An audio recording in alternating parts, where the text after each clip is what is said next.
The dusty main street of Silver Creek, Wyoming Territory, 1878, fell silent as Willa Turner was dragged through town by two burly deputies, her hands bound and her face streaked with tears and dirt.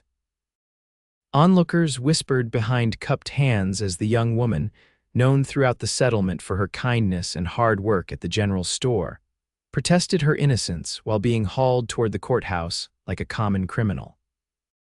Willa's chestnut hair had come loose from its pins during the struggle, and her simple blue dress was torn at the hem, evidence of the rough handling she'd endured.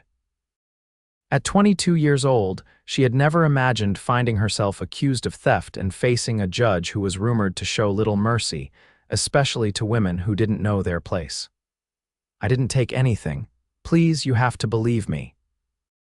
Willa pleaded, her voice hoarse from repeating the same words since they'd burst into her tiny room above the general store at dawn, and accused her of stealing $50 from the store's safe.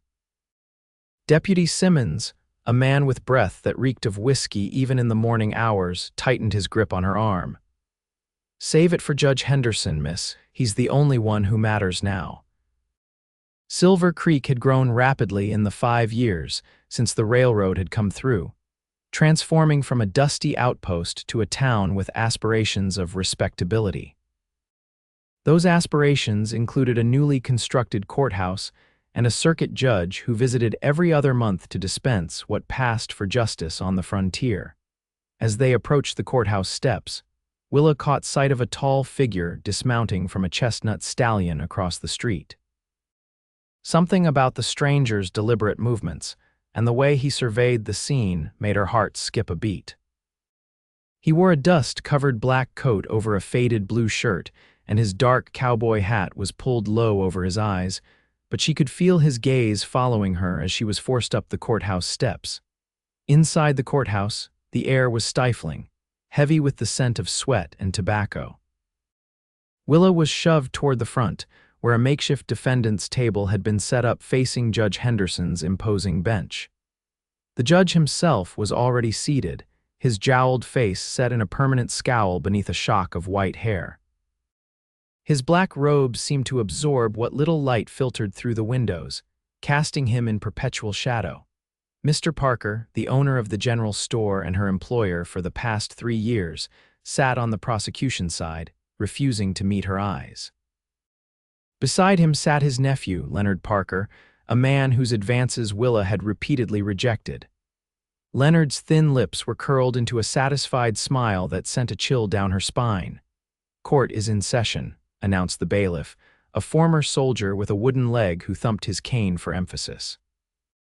The doors at the back of the courthouse opened, and several more townspeople filtered in, eager to witness the proceedings. Among them was the stranger Willa had noticed earlier. He removed his hat, revealing wavy dark hair and a face weathered by sun and wind but still undeniably handsome. He stood at the back, leaning against the wall with his arms crossed, watching intently. Judge Henderson cleared his throat and peered down at the papers before him.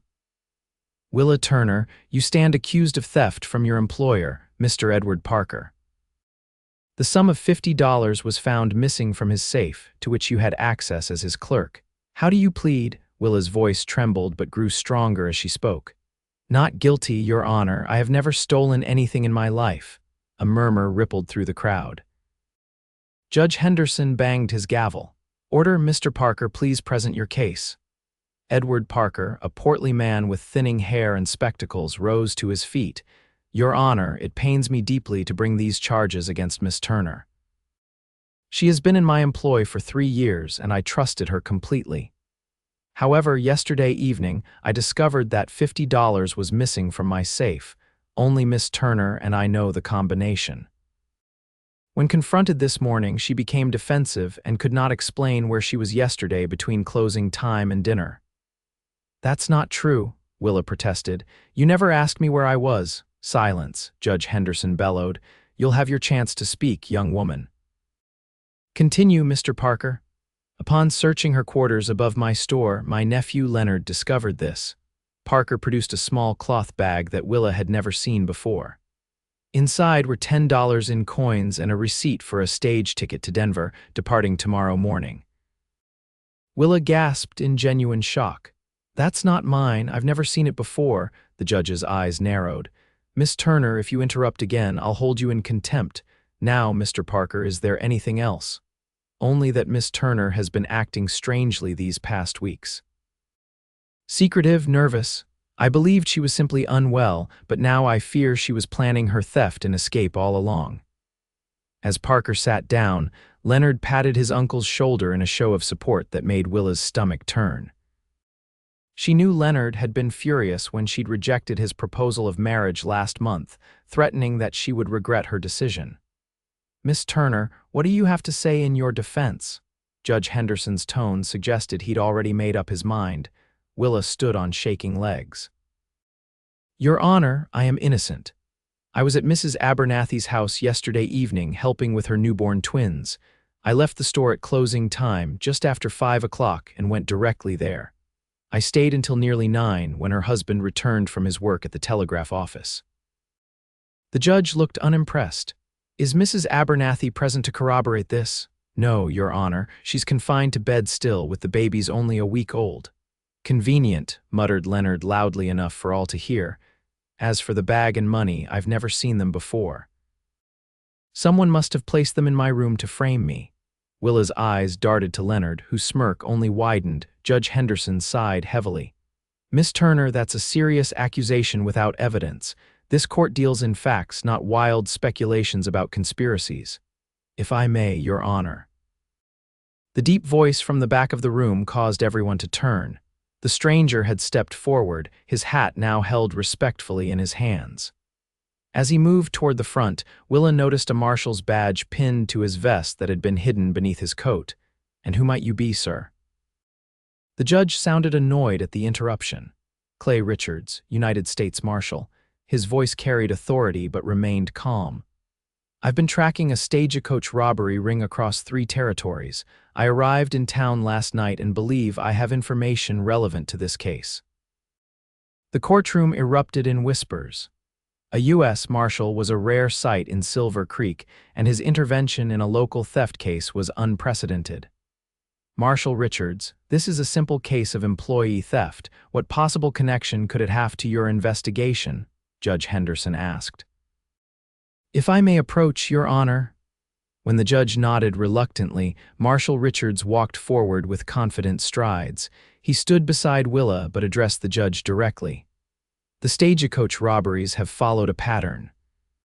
Small sums disappear from local businesses shortly before a robbery, typically blamed on a female employee. The missing money serves as both distraction and additional profit for the thieves." Leonard Parker shifted uncomfortably in his seat. The marshal's sharp eyes noted the movement before continuing.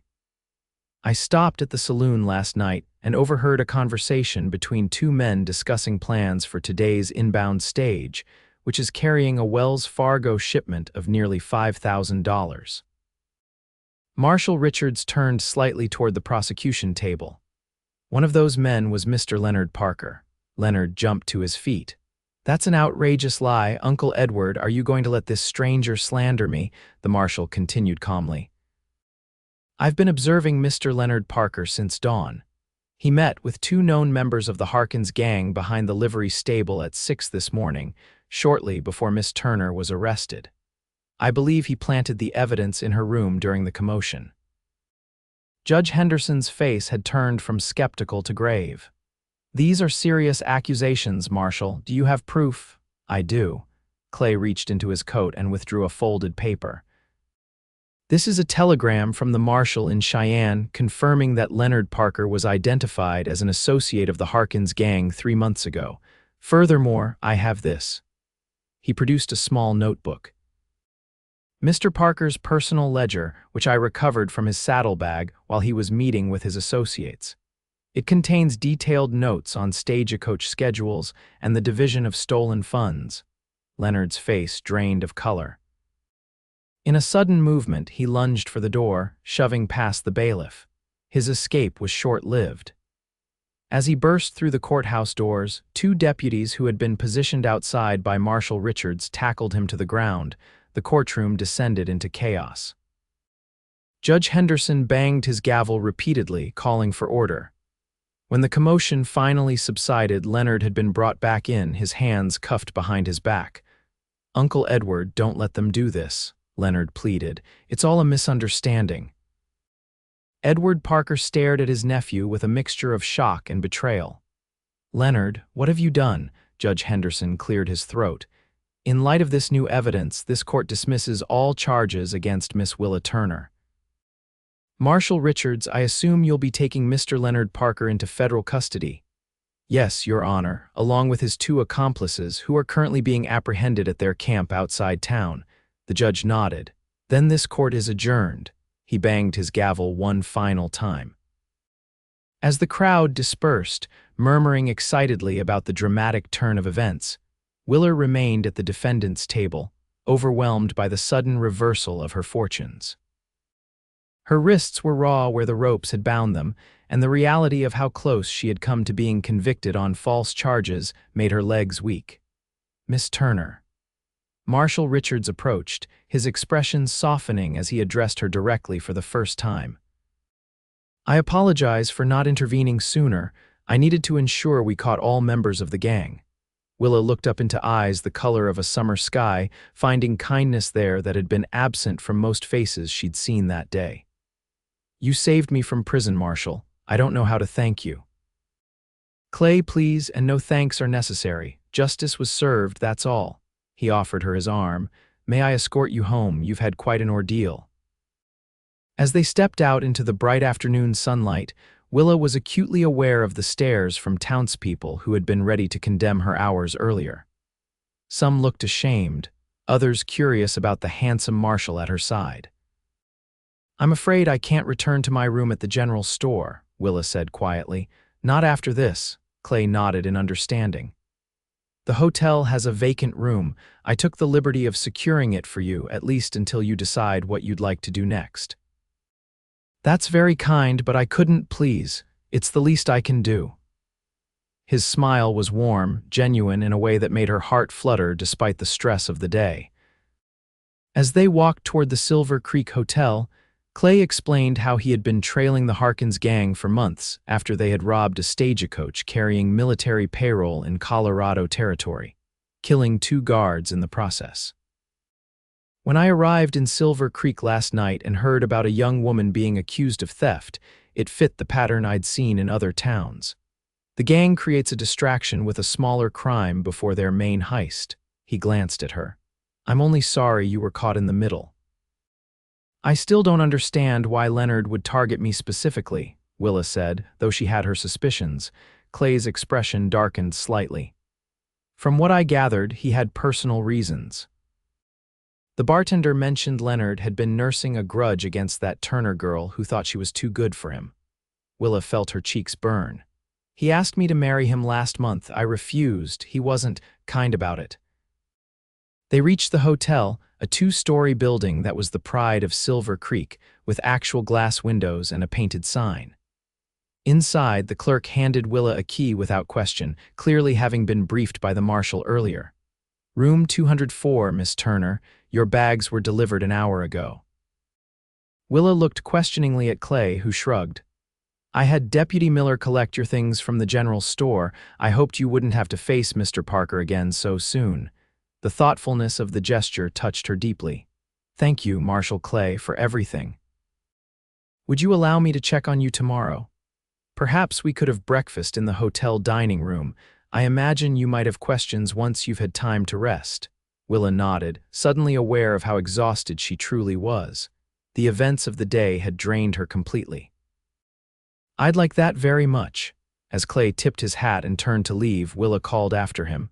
"How did you know I was innocent? You couldn't have been certain." He paused at the door, his expression serious. "In my line of work, you learn to read people. Some might call it instinct, but it's really just experience." A small smile touched his lips. "Besides, a woman who spends her evening helping with newborn twins isn't likely to be planning a life of crime." With that, he was gone. leaving Willa to contemplate how a day that had begun with such terror had somehow ended with a glimmer of something that felt remarkably like hope.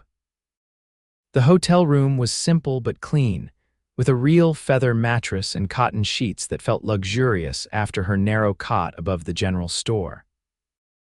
Willa sank onto the bed, her mind replaying the events of the day, the rough hands of the deputies, the hostile faces in the courtroom, the cool confidence of Marshal Richards as he systematically dismantled the case against her. She hadn't cried during her arrest or the trial, too shocked and terrified to give in to tears. Now, in the safety and privacy of the hotel room, the dam broke. Willa sobbed until her throat was raw and her eyes swollen, releasing all the fear and humiliation of being marched through town like a criminal, of having her character questioned by people who had greeted her with smiles for years. When the tears finally subsided, Willa washed her face in the basin provided, changed into her nightgown, and slipped between the crisp sheets. Despite her exhaustion, sleep eluded her as questions tumbled through her mind. What would she do now? Her reputation in Silver Creek was tarnished, even if she had been proven innocent. Her position at the general store was certainly lost, and with it her livelihood and accommodations. Denver suddenly seemed appealing, not as an escape from justice, but as a fresh start. The irony that Leonard had unknowingly chosen her actual destination when planting false evidence wasn't lost on her. Willa had been secretly saving for months, planning to leave Silver Creek, and the unwanted attention from Leonard behind. Perhaps fate was giving her a nudge toward that path after all. With these thoughts swirling in her mind, Willa finally drifted into a restless sleep, her dreams filled with courtrooms, galloping horses, and a pair of kind blue eyes that seemed to see straight through to her soul. Morning brought clarity and a renewed sense of purpose. Willa dressed in her second-best dress, a moss-green calico that brought out the gold flecks in her hazel eyes. She pinned her hair in a simple but neat style, determined to face the day with dignity despite the whispers that would undoubtedly follow her. At precisely 8 o'clock, a knock came at her door. Clay Richards stood in the hallway, freshly shaved and dressed in a clean shirt, his badge polished and gleaming on his vest. "Good morning, Miss Turner. I trust you slept well." The formality of his words was belied by the warmth in his eyes. "As well as could be expected, thank you," Willa replied with a small smile. "And please call me Willa." "Willa." He tested her name, seeming to approve of the way it sounded. "Shall we?" The hotel dining room was half full, and conversations momentarily paused as they entered. Clay guided her to a corner table with his hand hovering near but not quite touching the small of her back. A gesture of protection without presumption that Willa found both comforting and intriguing. After ordering coffee and breakfast, Clay updated her on the situation with Leonard and his accomplices. "They're being held in the town jail until the end of the week, when I'll escort them to Cheyenne for trial. The evidence against them is substantial not just for the planned robbery here, but for 3 previous heists across Wyoming and Colorado territories." Willa nodded, taking a sip of her coffee. "And Mr. Parker, Edward, I mean," Clay's expression softened with sympathy. "Devastated. He came to the jail last night, demanded to speak with Leonard. Their conversation was difficult. Mr. Parker asked me to convey his deepest apologies to you. He's prepared to offer your position back with increased wages." Willa stared into her coffee cup, conflicted. Edward Parker had been quick to believe the worst of her, despite 3 years of loyal service. Yet she understood the power of family ties and manipulation. "That's generous of him, but I don't think I can return." She looked up, meeting Clay's gaze directly. "Before all this happened, I was planning to leave Silver Creek anyway. I've been saving for a ticket to Denver." If Clay was surprised, he didn't show it. "May I ask what's in Denver?" "A fresh start. My mother's cousin runs a bookshop there. She wrote months ago offering me a position." Willa hesitated, then decided honesty was the best course. "And I wanted to escape Leonard's attentions. He wouldn't take no for an answer, and things were becoming uncomfortable." Clay's jaw tightened momentarily before he regained his composure. "I see. When were you planning to leave?" The stage runs twice weekly. The next one departs tomorrow morning. A flicker of something disappointment crossed his features before he nodded. A bookshop suits you. I imagine you're well-read. Willa felt her cheeks warm at the unexpected compliment. How could you possibly know that? Clay smiled, the first full smile she'd seen from him, transforming his serious face into something that made her heart skip. You use words most folks in these parts wouldn't. And yesterday, when everything was happening, I noticed you had a book tucked in your apron pocket. Tennyson, if I'm not mistaken. You noticed that? Willa was genuinely surprised. In the chaos of her arrest and trial, such a small detail seemed insignificant. I notice most things. It's part of the job. He took a sip of his coffee. Though I admit, I've found myself noticing a great deal more about you than strictly necessary for professional reasons. The directness of his statement caught Willa off guard. She wasn't accustomed to such honesty from men who typically cloaked their intentions in flowery compliments or, in Leonard's case, in presumptions of eventual acceptance. I don't know what to say to that, she admitted. Clay chuckled softly. You don't need to say anything. I just wanted you to know that while I respect your decision to leave Silver Creek, I find myself wishing we'd met under different circumstances, with more time to become acquainted. Their breakfast arrived, temporarily pausing the conversation. As they ate, Clay shared stories of his 5 years as a marshal, tracking outlaws across the Western Territories. Willa found herself laughing at his descriptions of misadventures and close calls, the tension of the previous day gradually melting away. In turn, she told him about growing up in a small town in Missouri, losing her parents to influenza when she was 17, and making the journey west on her own to start a new life. That took courage, Clay remarked. Traveling alone as a young woman isn't easy even now. It wasn't courage so much as necessity, Willa replied, though I've never regretted it despite recent events. As their breakfast plates were cleared away, Clay leaned forward, his expression turning serious. Willa, I have a proposition for you if you'll hear it. Her pulse quickened at the intensity in his blue eyes. I'm listening. I'm due in Denver myself after delivering Leonard and his gang to Cheyenne, official business with the territorial governor. He hesitated, then continued. If you're amenable, I'd be honored to escort you there. The journey would be safer with company, and he cleared his throat. I find myself reluctant to say goodbye just yet. Willa's breath caught in her throat. The proposition was bold, yet delivered with such respect that she didn't feel pressured or compromised. People would talk, she said softly, not as a refusal but as an acknowledgement of reality. People always talk, Clay replied with a rueful smile, but your reputation can only benefit from traveling under the protection of a U.S. Marshal. I give you my word as a gentleman that your honor will remain intact. Willa considered his offer.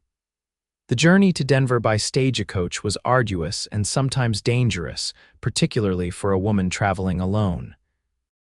Moreover, the prospect of Clay's company for those additional days was undeniably appealing. When would we leave? She asked, her decision already made in her heart though her mind insisted on practical details. I'll be taking the prisoners to Cheyenne by train tomorrow. From there to Denver is another 2 days' journey. We could depart from Cheyenne on Thursday morning, arriving in Denver by Friday evening. He watched her face carefully. Is that acceptable? Yes, Willa said, surprising herself with the firmness of her response. Yes, I'd like that very much. Clay's smile returned, brighter than before. Then it's settled. I'll arrange for your ticket to Cheyenne for tomorrow's train, first class, of course. First class, I couldn't possibly, please allow me this. His hand moved across the table, not quite touching hers, but close enough that she could feel its warmth. Consider it an apology for not preventing your arrest in the first place. Before Willa could respond, the dining room doors opened, and Edward Parker entered, his round face haggard from what appeared to be a sleepless night. He spotted them immediately and approached their table with hesitant steps. Miss Turner, Marshal Richards.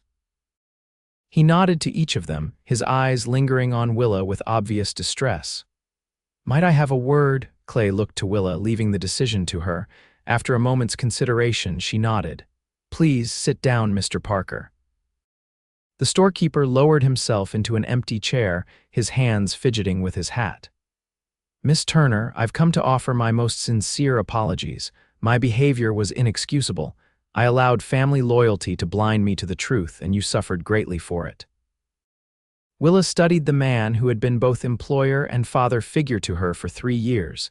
His distress seemed genuine, his remorse palpable.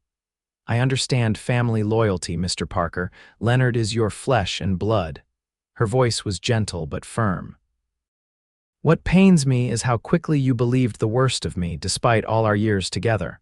Parker's shoulders slumped. You're right, I have no excuse.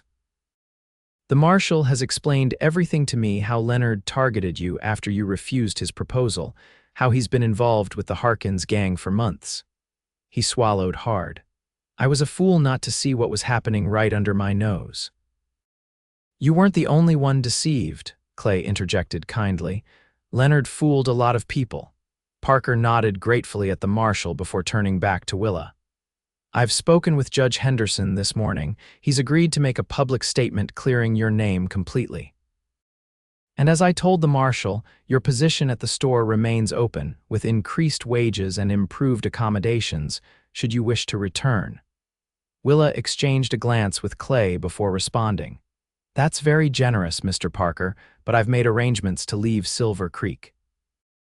I'm going to Denver to work in my cousin's bookshop. I see. Disappointment and understanding warred in Parker's expression. I can't say I blame you, but should you ever change your mind, there will always be a place for you in Silver Creek. He reached into his coat pocket and withdrew a small envelope. In any case, I insist you accept this. It's your final wages, plus a bonus that I hope will help you establish yourself in Denver. Willa accepted the envelope with a murmured thank you, moved by the gesture despite everything. There's something else, Parker continued, his voice dropping lower. After Leonard was arrested, I searched his room thoroughly. I found this. He placed a small leather-bound book on the table. It's your journal. He must have taken it from your room some time ago. Willa gasped, immediately recognizing the journal she'd thought lost weeks ago. It contained her most private thoughts, including her plans to leave for Denver and her feelings about Leonard's unwanted attentions. He read it. The violation felt almost as severe as the false accusation. Parker nodded grimly. I'm afraid so. It seems to have fueled his anger toward you. I read only enough to understand what had happened before returning it. I hope you can forgive that intrusion as well. Willa took the journal with trembling fingers. Thank you for returning it. Parker rose, sensing the conversation had reached its natural conclusion. I wish you all the best in Denver, Miss Turner. You deserve happiness after what you've endured here. He turned to Clay. Marshal, I trust you'll ensure she reaches her destination safely. You have my word, Clay replied with quiet authority. With a final nod to them both, Parker departed, leaving Willa feeling strangely unburdened. The confrontation she had dreaded had instead provided a measure of closure. Are you all right? Clay asked gently. Willa nodded, brushing away a stray tear. Yes, better than I expected, actually. I needed to hear those words from him. And now, what would you like to do with your day? The train doesn't leave until tomorrow morning. Willa considered the question. After the tumult of yesterday, the prospect of a quiet day to prepare for her journey was appealing, yet the thought of spending more time with Clay was equally enticing. I have a few preparations to make, she began cautiously. But perhaps later, if you're not too busy with your prisoners, we could take a walk. I'd like to see Silver Creek one last time without being dragged through it in disgrace. Clay's expression brightened. I'll need to check on the prisoners at noon, but I'm free this afternoon. Shall I call for you at 2 o'clock? That would be perfect. As they parted ways outside the hotel, Willa felt a strange mixture of emotions. Grief for the life in Silver Creek that had ended so abruptly, anticipation for her new beginning in Denver, and a fluttering excitement at the prospect of spending more time with Clay Richards. Life had taken an unexpected turn, but for the first time in years, Willa found herself looking toward the future with genuine hope. The afternoon sun cast long shadows across Silver Creek's main street as Willa stepped out of the hotel on Clay's arm. She had changed into her best dress, a cornflower blue that complemented her eyes, and pinned her chestnut hair in a more elaborate style than usual. If this was to be her farewell tour of the town, she was determined to hold her head high. The citizens of Silver Creek reacted to their appearance with varying degrees of curiosity and discomfort. Some nodded politely, others averted their eyes in embarrassment over their rush to judgment the previous day. Word of Leonard Parker's treachery and Willa's innocence had spread through town like wildfire, but social redemption rarely matched the speed of gossip. "People are staring," Willa murmured as they passed the dressmaker's shop, where Mrs. Littleton pretended great interest in adjusting a display while clearly watching them from the corner of her eye. "Let them stare," Clay replied, his voice a reassuring rumble. "They're seeing a woman of extraordinary character walking proudly with her head high after enduring a terrible injustice." "That's something worth looking at." Willa felt her cheeks warm at the compliment. "You have a gift for saying exactly the right thing, Marshal Richards, only when I mean it." He guided her past the saloon, where several patrons hurriedly stepped back from the batwing doors as they approached. "And I believe we established that it's Clay, not Marshal." "Clay," Willa repeated, enjoying the simple intimacy of using his given name. "Where are we headed?" "I thought we might visit the river. There's a peaceful spot just beyond the mill that few people know about." "Unless you'd prefer to stay in town. The river sounds wonderful." Willa welcomed the opportunity to escape the stares and whispers. "I've always loved it there, though I haven't visited as often as I'd like. It wasn't considered proper for a young woman to wander alone." "Another of society's foolish restrictions," Clay observed as they turned onto the path that led away from the main street toward the Silver Creek itself, the waterway that had given the town its name. "I've found that women generally possess better judgment than men when it comes to personal safety." As they walked, the sounds of the town faded behind them, replaced by the rustling of cottonwood leaves and the gentle murmur of flowing water. The path narrowed, forcing them to walk closer together, Clay's arm occasionally brushing against hers in a way that sent pleasant shivers through her body. True to his word, Clay led her to a secluded bend in the river where a fallen cottonwood created a natural bench overlooking a deep, clear pool. Wildflowers dotted the grassy bank, and the late afternoon sunlight filtered through the leaves overhead, creating dappled patterns on the ground. "It's beautiful," Willa breathed, taking in the peaceful scene. "How did you discover this place in such a short time?" Clay helped her settle on the smooth trunk of the fallen tree before sitting beside her, maintaining a respectful distance. "I often scout the perimeter of towns when I arrive. Knowing the terrain can be crucial in my line of work, but I admit I lingered here longer than necessary." He smiled ruefully.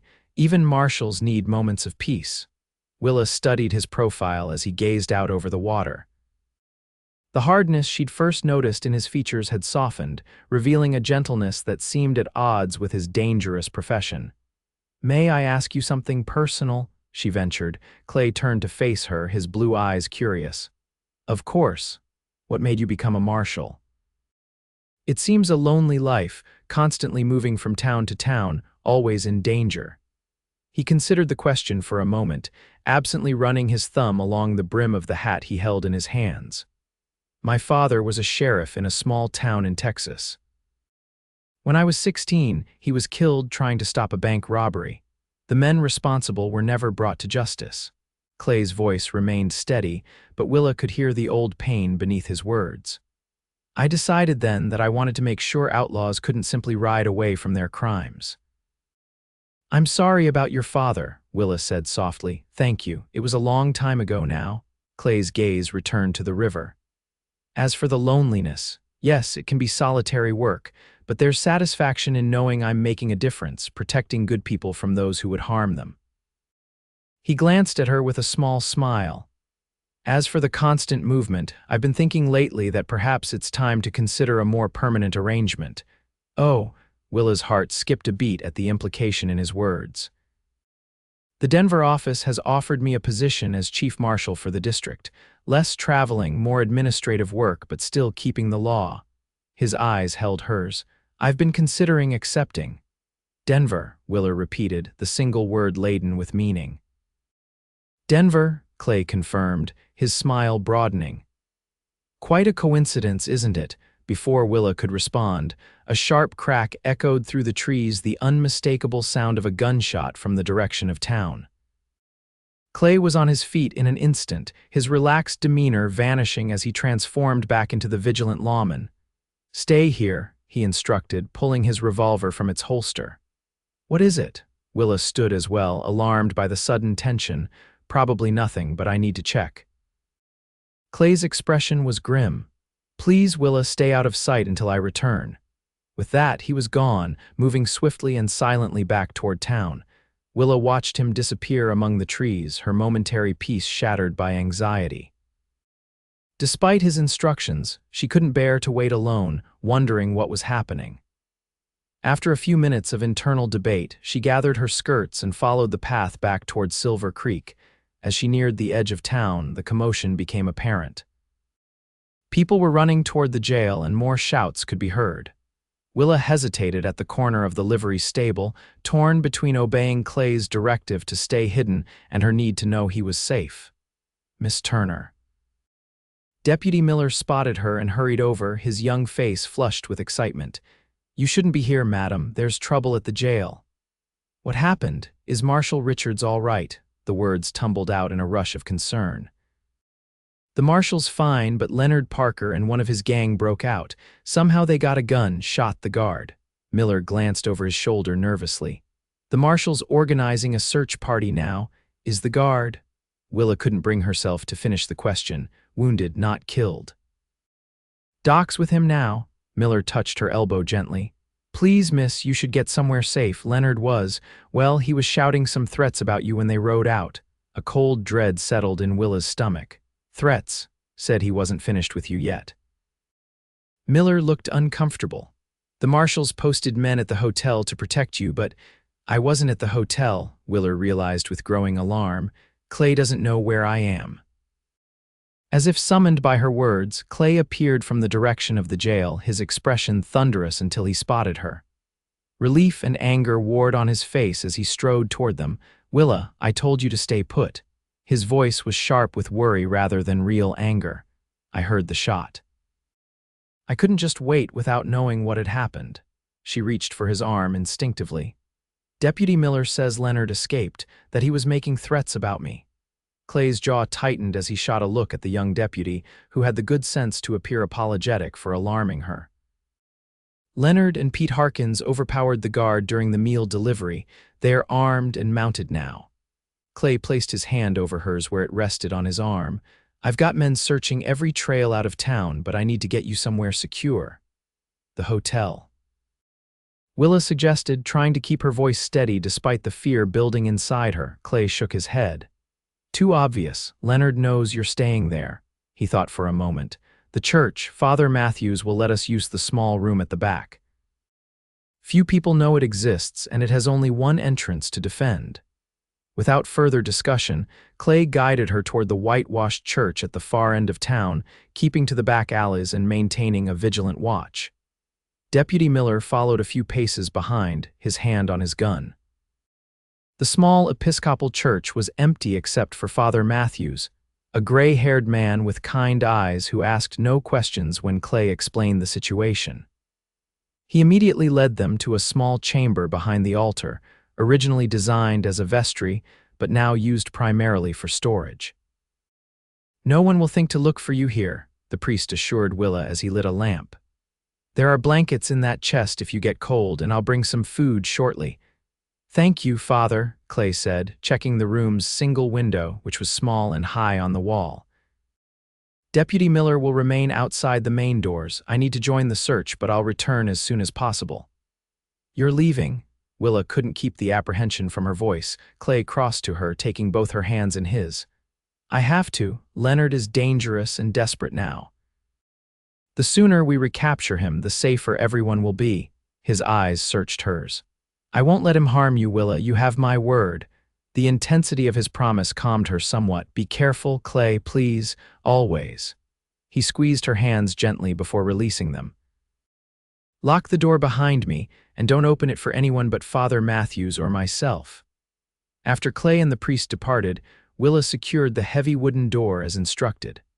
The small room felt both safe and confining, with its stone walls and single, inadequate lamp casting long shadows.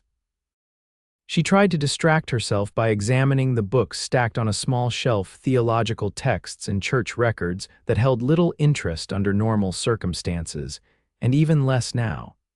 Time passed with excruciating slowness. Father Matthews brought a tray with bread, cheese, and tea, offering reassuring words before leaving her alone again. Willa picked at the food without appetite, her thoughts constantly returning to Clay out in the gathering darkness, hunting a man who had already demonstrated his capacity for violence and deception. As night fell, the small window became a square of inky blackness. Willa wrapped herself in one of the woolen blankets and tried to rest on the narrow cot against the wall, but sleep eluded her. Every sound, the creak of the old building settling, the distant howl of a coyote, the occasional voices of townspeople passing by made her tense with apprehension. It was nearly midnight when a soft knock at the door startled her fully awake. She approached cautiously, remembering Clay's warning. "Who is it?" she called softly. "It's me, Clay." Relief flooded through her as she recognized his voice. She quickly unbolted the door, opening it to find Clay standing there, looking exhausted but unharmed. "Any news?" she asked as he stepped inside, securing the door behind him. Clay ran a hand through his hair, frustration evident in the gesture. "We've searched every trail, every abandoned building within 5 miles, nothing.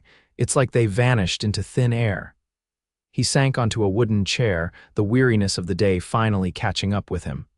"We'll resume the search at first light with more men." Willa poured him a cup of the now cold tea, which he accepted gratefully. "Do you think they've left the area?" "That would be the sensible move," Clay admitted, but Leonard didn't seem in a sensible frame of mind when he escaped, the things he was shouting. He trailed off, clearly reluctant to repeat the threats. "Deputy Miller told me Leonard made threats about me." Willa sat on the edge of the cot, facing him.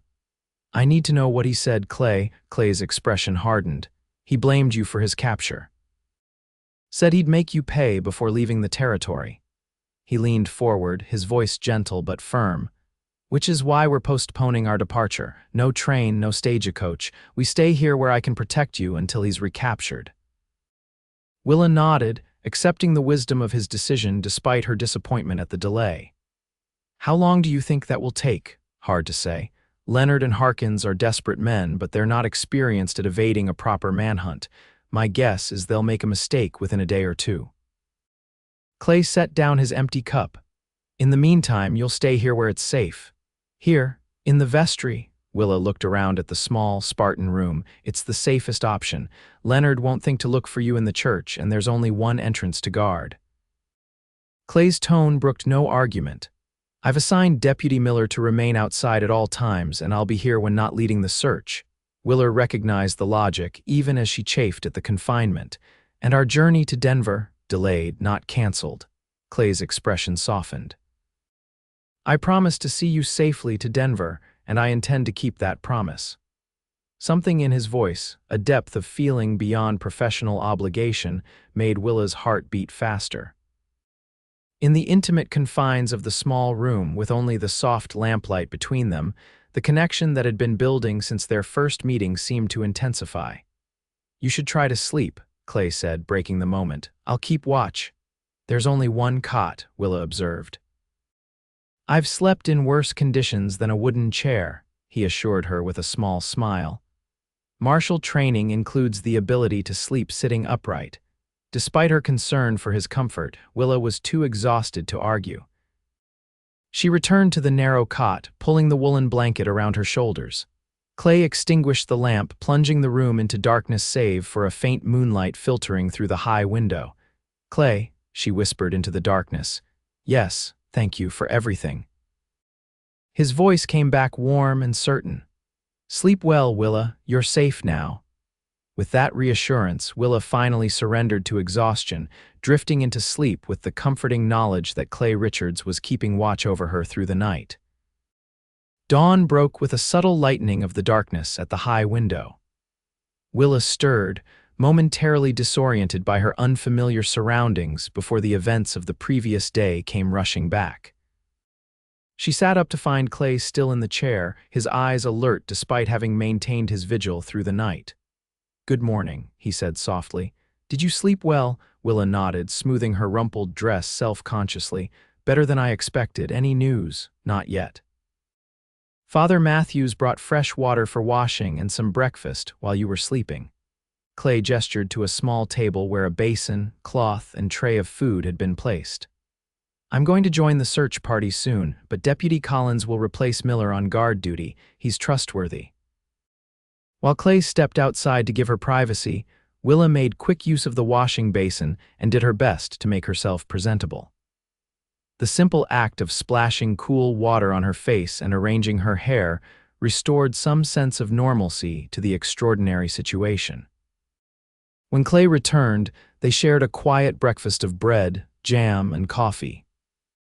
Willa found herself studying him in the morning light, the strong line of his jaw now rough with stubble, the tiny lines at the corners of his eyes that deepened when he smiled, the capable hands that handled his coffee cup with surprising gentleness. "You're staring," Clay observed without looking up from his coffee. Willa felt her cheeks warm.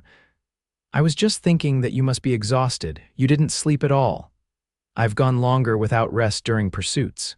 He finally raised his eyes to meet hers. "Though I admit, few have felt as important as this one." The sincerity in his voice sent a flutter through her chest. Before she could respond, a knock at the door announced Deputy Collins' arrival. Clay rose to admit the deputy, a sturdy man in his 40s with a weathered face and steady demeanor. "Any sign of them?" Clay asked immediately. Collins shook his head. "Nothing yet, Marshal, but we found their horses abandoned about 2 miles north of town. Looks like they've continued on foot." "That changes things. They won't get far without mounts." Clay turned to Willa. "I need to redirect the search parties. Will you be all right here with Deputy Collins?" Willa nodded, though the prospect of spending the day confined to the small room was unappealing. "Of course." "Please be careful, Clay. Always." He hesitated, then surprised her by taking her hand and pressing it briefly to his lips. "I'll return by nightfall, regardless of the search results." The unexpected gesture left Willa speechless, as Clay departed with a last instruction to Collins to guard her with his life. When the door closed behind him, she touched her fingers to her lips, still feeling the warmth of his kiss. The day passed with agonizing slowness. Deputy Collins proved to be a man of few words, checking on her occasionally but otherwise maintaining his post outside the door. Father Matthews visited briefly with lunch and a few books from his personal library, novels rather than theological texts, which Willa accepted gratefully. She tried to lose herself in the pages of The Mill on the Floss, but found her thoughts constantly straying to Clay and the search for Leonard. The knowledge that her former suitor was somewhere in the vicinity, possibly planning revenge, kept her on edge despite the safety of her hiding place. By mid-afternoon, restlessness had overcome her caution. When Deputy Collins checked on her, Willa asked if she might at least step into the main church for a change of scenery. "I don't see the harm in that, miss," Collins agreed after consideration. "The main doors are locked and I can watch both entrances from the vestibule. Just stay away from the windows." The church was cool and quiet, its simple wooden pews facing a modest altar adorned with fresh wildflowers. Willa moved silently down the center aisle, finding comfort in the peaceful atmosphere despite not being particularly religious herself. She was lighting a candle at the small side altar when a noise from the back of the church made her turn. To her horror, Leonard Parker stood in the doorway of a small confessional, a revolver pointed directly at her. "Hello, Willa," he said, his once handsome face distorted with rage and desperation. "Praying for salvation, you'll need it, Leonard." Willa fought to keep her voice steady as she glanced toward the vestibule where Deputy Collins should have been. "Where is the deputy?" Leonard's smile was chilling. "Taking a little nap, courtesy of my friend Pete. He has a talent for moving quietly." He stepped closer, the gun unwavering. You've caused me a lot of trouble, Willa, rejecting my proposal, making me look like a fool, then somehow getting that marshal on my trail. I didn't know anything about your criminal activities, Willa protested, her mind racing for a way to alert someone. The church was isolated at the edge of town, and Father Matthews had mentioned going to visit a sick parishioner. No one would hear if she screamed. It doesn't matter what you knew, Leonard snarled. What matters is that you're going to help me and Pete get out of the territory. How could I possibly help you? Willa took a step backward, buying time. You're coming with us. Marshal Richards seems quite taken with you. He'll be more careful about shooting if you're riding with us. Leonard gestured with the gun. We've got horses waiting behind the church. You're going to walk out quietly with me, and if you make a sound, I'll shoot you where you stand. Understood, Willa nodded, her thoughts whirling. If she refused, he would kill her immediately. If she complied, she at least had a chance of survival, perhaps even escape. Clay would realize something was wrong when he returned to find Deputy Collins unconscious or worse. Smart girl. Now move. Leonard gestured toward the side door of the church with the gun pressed to her back. Willa had no choice but to comply. Outside, the late afternoon sun was blinding after the dimness of the church. Pete Harkins waited with 3 horses, a thin man with cold eyes who looked Willa up and down with an appreciation that made her skin crawl. Told you I'd find her, Pete, Leonard said triumphantly. Tie her hands. Harkins produced a length of rope and bound Willa's wrists together in front of her, pulling the knots tight enough to make her wince. Pretty little thing, he commented. Shame we can't keep her company longer. We're not keeping her at all, Leonard corrected, helping Harkins lift Willa onto one of the horses. Once we're clear of the search parties, we leave her somewhere the marshal will find her eventually, just alive enough to regret crossing me. The casual cruelty in his voice chilled Willa to the bone. As they mounted their own horses, she desperately tried to think of some way to leave a sign for Clay. Her gaze fell on the small brooch pinned to her collar, a silver flower that had belonged to her mother. With her bound hands, she managed to unfasten it and let it fall to the ground as Leonard urged her horse forward. They rode hard for nearly an hour, taking game trails and creek beds to obscure their tracks. Willa's arms ached from the awkward position and her body protested the rough pace, but fear kept her alert. She memorized landmarks when possible, noting the position of the sun as it began to sink toward the horizon. Eventually, they reached a small, abandoned cabin nestled in a grove of pines. The decrepit structure had probably once belonged to a prospector, with its single room and crude stone fireplace. Leonard roughly pulled Willa from her horse and shoved her inside, where she stumbled onto the dirt floor. Home sweet home, he sneered, lighting a lantern that cast long shadows across the cabin's interior. At least for tonight. What happens tonight? Willa asked, dreading the answer but needing to understand their plans. Tonight we rest. Tomorrow we head for the territorial border. Once we're in Colorado, your marshal friend won't have jurisdiction. Leonard tied her bound hands to a support post. And then we decide what to do with you. Pete Harkins had been rummaging through their saddlebags, producing jerky and a bottle of whiskey. We should just kill her now, Leonard. She's slowing us down. Not yet. Leonard grabbed the whiskey bottle and took a long swallow.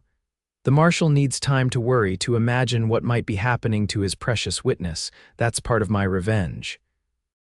As night fell, Leonard and Pete consumed more whiskey, their conversation growing increasingly heated about their plans and the division of what remained of their stolen money.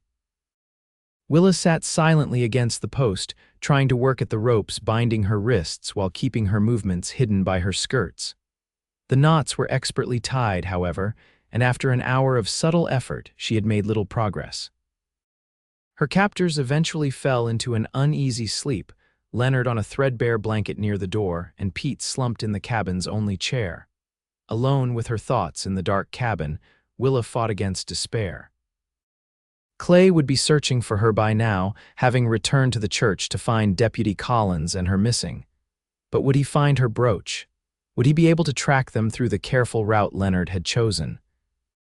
As the night deepened, Willa's exhaustion eventually overcame her fear, and she drifted into a fitful sleep filled with dreams of pursuit and capture. She awoke with a start to the sound of movement outside the cabin, a slight rustling that could have been the wind in the pines or something more.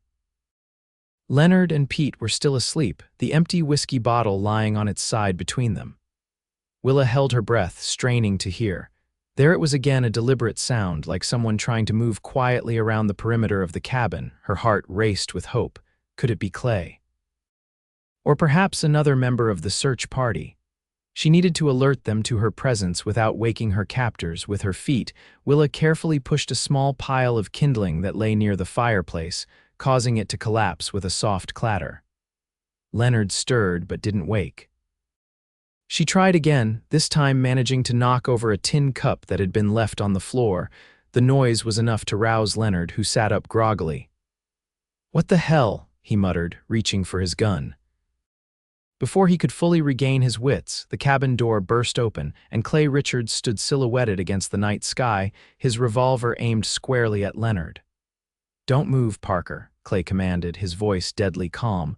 "Put your hands where I can see them." Leonard, still groggy from whiskey and sleep, hesitated only a moment before lunging for his gun. The shot from Clay's revolver cracked through the small space, catching Leonard in the shoulder and spinning him to the floor with a howl of pain. Pete Harkins, awakened by the commotion, made a desperate grab for his own weapon. From the doorway behind Clay, Deputy Miller fired, the bullet striking Harkins in the chest. He slumped back in the chair, eyes wide with shock, then slowly toppled to the floor. In the sudden silence that followed, Willa could hear only her own ragged breathing and Leonard's pained moans. Clay crossed to her immediately, holstering his weapon to cut the ropes binding her to the post. "Are you hurt?" he asked urgently, his hands gentle as they freed her. "No," Willa whispered, her voice trembling with relief and residual fear. "How did you find me? Your brooch." Clay helped her to her feet, supporting her when her legs threatened to give way. "I recognized it as yours immediately. After that, it was a matter of following their trail." They weren't as careful as they thought. Deputy Miller was securing Leonard, binding his wound with a strip of cloth torn from his own shirt while keeping his gun trained on the injured man. "Pete?" Clay asked, glancing at the motionless form of Harkins. Miller checked briefly. "Dead, Marshal." Clay nodded grimly before turning his full attention back to Willa. "Can you ride? I'd like to get you back to town as quickly as possible." "Yes, I think so." Willa took a few experimental steps, finding her strength returning now that the immediate danger had passed. Outside, the eastern sky was just beginning to lighten with the first hint of dawn. 2 additional deputies waited with horses, ready to transport Leonard back to Silver Creek. Clay helped Willa onto his own horse before mounting behind her, his arms encircling her protectively as he took the reins.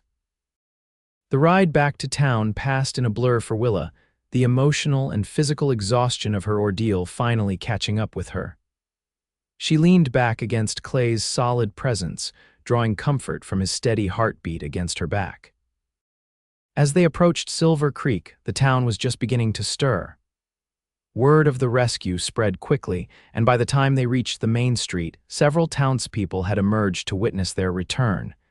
This time, the stares directed at Willa held concern and sympathy rather than suspicion. Clay brought his horse to a stop in front of the hotel. "You need rest," he said softly. "I'll have Dr. Morgan check on you once we've settled Leonard in the jail." Willa nodded, suddenly too weary to speak. Clay dismounted first, then lifted her gently from the saddle as if she weighed nothing at all. To her surprise, he didn't set her on her feet but carried her straight into the hotel and up the stairs to her room, ignoring the startled looks from the clerk and early rising guests. Only when they reached her door did he set her down, keeping one hand at her elbow to steady her. "I'll post a guard just to be safe, but Leonard won't be troubling anyone for a long while. His wound is severe, and he'll stand trial for multiple crimes once he recovers." "Thank you," Willa said, the simple words wholly inadequate for what she felt. "I don't know how to. You don't need to thank me." Clay's voice was rough with emotion. "When I returned to the church and found you gone, I've never been so frightened in my life." The admission, so at odds with his usual composed demeanor, touched Willa deeply. Without thinking, she reached up to touch his face, her fingers tracing the line of his jaw with wonder. "You found me," she whispered. "You kept your promise." Clay caught her hand in his, turning it to press a kiss to her palm that sent warmth coursing through her despite her exhaustion. "Get some rest. We'll talk later when you're feeling stronger." With that, he reluctantly released her hand and stepped back, his eyes never leaving hers until she had safely entered her room and closed the door behind her. Willa slept deeply and dreamlessly for the first time since her ordeal began. When she finally awoke, the sun was high in the sky, suggesting it was well past noon. She found that someone, likely the hotel maid, had left a tray with bread, cheese, and a pot of tea still warm beneath its cozy. As she ate, Willa considered the events of the past few days. In less than a week, her entire life had been upended from respected shopkeeper to accused thief to kidnap victim. And through it all, Clay Richards had been her unexpected champion. A soft knock at her door interrupted her thoughts. "Who is it?" She called, still wary despite knowing Leonard was secured in the jail. "It's Clay." The sound of his voice brought an immediate smile to her face. Willa quickly smoothed her hair and straightened her dress before opening the door. Clay looked refreshed, having clearly found time to shave and change into clean clothing. The worry that had lined his face during her rescue had eased, replaced by a warmth that made her pulse quicken. "You look much better," he observed, stepping into the room when she gestured him inside. "How are you feeling?" "Rested. Almost myself again." Willa closed the door and turned to face him. "What news of Leonard?" Dr. Morgan removed the bullet from his shoulder. "He'll live to face trial." Clay's expression hardened momentarily. "I've arranged for him to be transported to Cheyenne under heavy guard tomorrow. He'll never threaten you again, Willa, I promise you that." Willa nodded, relieved beyond words. "And our journey to Denver, is it still possible?" "That's partly why I'm here." Clay's smile returned. "The eastbound train leaves tomorrow morning at 9. I've secured our tickets, if you still wish to travel under my protection." "I do," Willa said without hesitation, "more than ever." Something shifted in Clay's expression, a subtle change that made her heart beat faster.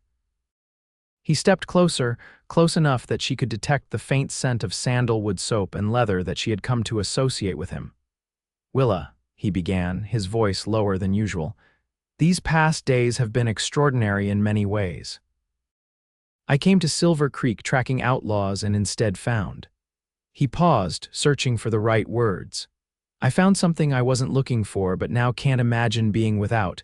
Willa's breath caught in her throat as Clay took her hands in his touch gentle but certain. "I know we've known each other only briefly and under the most unusual circumstances. I understand if you think this is too sudden, too impulsive." His blue eyes held hers with unwavering sincerity. "But I've spent my life trusting my instincts, and every instinct I possess tells me that what I feel for you is real and true." "What do you feel?" Willa whispered, hardly daring to hope she understood his meaning. "Admiration for your courage, respect for your intelligence and strength." Clay's voice deepened. "And something more, something I've never felt for any woman before. I believe I'm falling in love with you, Willa Turner." The declaration, so simply and honestly stated, brought tears to Willa's eyes. "Clay, you don't need to respond," he said quickly. "I understand this is unexpected. I only wanted you to know before we journey to Denver together. Whatever you decide about your future there, whether it includes me or not, I wanted my feelings to be clear." Willa looked up at the man who had saved her life, who had believed in her innocence when all others doubted, who had treated her with respect and kindness from their first meeting. In his eyes, she saw not the hardened lawman who tracked dangerous criminals across the territories, but a man of profound decency and hidden tenderness. "It isn't too sudden," she said softly, "or perhaps it is, but that doesn't make it any less true." She squeezed his hands gently. "I've spent 3 years in Silver Creek, surrounded by people who claimed to know me, yet were quick to believe the worst when accusations were made. You knew me for mere hours before risking everything to defend me. How could I not fall in love with such a man?" The joy that transformed Clay's face at her words was something Willa knew she would remember for the rest of her life. With infinite gentleness, He released her hands to frame her face, giving her every opportunity to pull away as he lowered his lips to hers. Their first kiss was tender, a whispered promise rather than a passionate declaration. When Clay finally pulled back, his eyes searching hers, Willa felt as though she had found something she hadn't known she was missing. "So you'll come to Denver?" he asked, his thumbs caressing her cheeks. "Yes. To work in my cousin's bookshop, and to see where this journey between us leads." Willa smiled, feeling truly happy for the first time in longer than she could remember. "Though I must warn you, Marshal Richards, I've developed a certain wariness of the law after my recent experiences." Clay laughed, the sound rich and genuine. "Then I shall have to work diligently to restore your faith in justice, Miss Turner." "I believe you already have," she replied, rising on tiptoe to initiate their second kiss, this one conveying all the hope and promise of their shared future. The journey to Denver unfolded without incident, a welcome reprieve after the drama of Silver Creek. Leonard Parker was transported to Cheyenne under heavy guard, and Clay arranged for another marshal to oversee his transfer to federal custody, freeing himself to accompany Willa as planned. On the train, they occupied a comfortable first-class compartment, the rocking motion and rhythmic clacking of wheels on rails lulling them into a peaceful state that allowed for long conversations and comfortable silences alike. Clay shared stories of his years as a marshal, tales that revealed both his courage and his compassion. Willa, in turn, spoke of her childhood in Missouri, her parents' deaths from influenza, and her determination to forge an independent life in the West. "You never mentioned what happened to Leonard's uncle," Willa observed as they watched the Wyoming landscape slide past their window. "Edward Parker, I mean," Clay's expression turned contemplative. "He came to see me the morning we left. He's selling the general store and returning to Philadelphia, where he has family. Leonard's betrayal broke something in him, I think. I feel sorry for him despite everything," Willa admitted. "He trusted the wrong person, but so have many of us. He asked me to give you this." Clay reached into his coat pocket and withdrew an envelope. He insisted it wasn't charity, but what he called a settlement for damages to your reputation and future prospects. Willa accepted the envelope with mixed emotions. Inside, she found a bank draft for $500, a substantial sum that could make a significant difference in establishing her new life in Denver.